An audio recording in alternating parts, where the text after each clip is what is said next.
શૌર્ય અને શૂરવીરતાની મોંઘી અમારી મહલાત મરદ મુછાણા જ્યાં પાપતા ગરવી માતું ગુજરાત ગરવી માતું ગુજરાત આવી પવિત્ર અને પાવન ભૂમિ પર ઉપસ્થિત નિષ્પક્ષ નિર્ણાયકશ્રીઓ આદરણીય વડીલો અને ભવિષ્યના ભારતની બૌદ્ધિક સંપદા એવા મારા વહાલા વિદ્યાર્થી મિત્રોને સલોથી અભિનંદન નમસ્કાર. આજનો મારો વિષય છે માં અને માતૃભૂમિ. આખો સાગર નાનો લાગે છે, આખો સાગર નાનો લાગે છે જ્યારે મ શબ્દને કાનો લાગે છે. હા, પૂરા બ્રહ્માંડને પોતાની અંદર સમાવીને ને એટલો વિશાળ છે.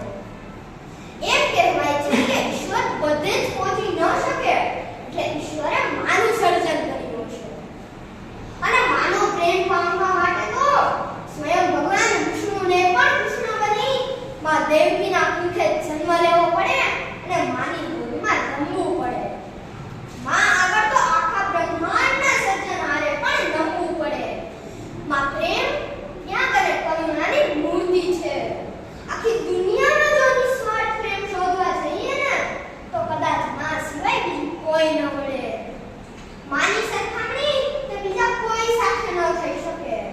જેની ઉપમા આપવા માટે બીજો કોઈ શબ્દ ન મળે ત્યારે કવિએ લખવું પડે કે માં તે માં બીજા બધા ઓગળાના અને જનનીની જોડ સખી નહીં જડે રે લોલ. અને જેમ એક માં પોતાના સંતાનને ખોળામાં રમાડે છે, સ્તનપાન કરાવે છે અને પ્રેમથી તેનું જતન કરે છે, તેવી જ રીતે માતૃભૂમિના ખોળામાં જન્મ લઈ અને તેના વાતાવરણમાં ઉછરી અને તેની ધરા પરનું ધાન ખાઈ આપણે મોટા થયા છીએ. તો તેનું ઋણ આપણે કેમ ભૂલી શકીએ? માં અને માતૃભૂમિ આ બંનેના આપણે કરજદાર છીએ. આ બંનેનું ઋણ આપણે ક્યારેય ન ચૂકવી શકીએ. માં અને માતૃભૂમિ આ બંને સ્વર્ગથી પણ ચડિયાતા છે. જે ધરતી પર આપણો જન્મ થયો હોય, જે ધરતીએ આપણને જીવન જરૂરિયાતની બધી વસ્તુઓ પૂરી પાડી હોય, તેના માટે આપણા હૃદયમાં પ્રેમ અને આદર તો હોય જ, તે સ્વાભાવિક છે. આપણા અથર્વવેદમાં પૃથ્વીને માતા અને મનુષ્યને તેના પુત્ર સમાન ગણ્યા છે. અને આપણે આપણા ભારત દેશને પણ ભારત માતા કહી બોલાવીએ છીએ. ભારત ભૂમિ એટલે ખમીરવંતોની ભૂમિ. ભારત ભૂમિ એટલે સંતો મહંતો અને દેવી દેવતાઓની ભૂમિ.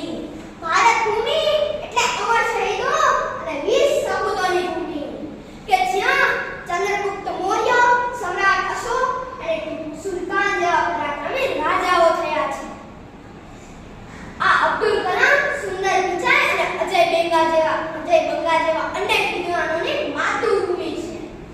અને હું મારી જાતને ભાગ્યશાળી માનું છું કે ભારત ભૂમિ તે મારી પણ માતૃભૂમિ છે.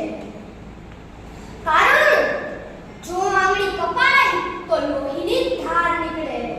લોહીના બૂંદ બૂંદમાં મારી માનો ઉધાર નીકળે.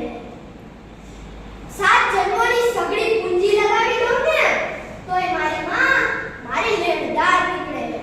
અને અંતે માત્ર એટલું જ કહીશ કે યહ ધર્મભૂમિ મેરી, યહ કર્મભૂમિ મેરી, યહ જન્મભૂમિ મેરી, યહ માતૃભૂમિ મેરી. જન્મે જहाँ थे रघुपति, जन्मी जहाँ थी सीता, श्री कृष्ण ने सुनाई वंशी पुनीत गीता. गौतम ने जन्म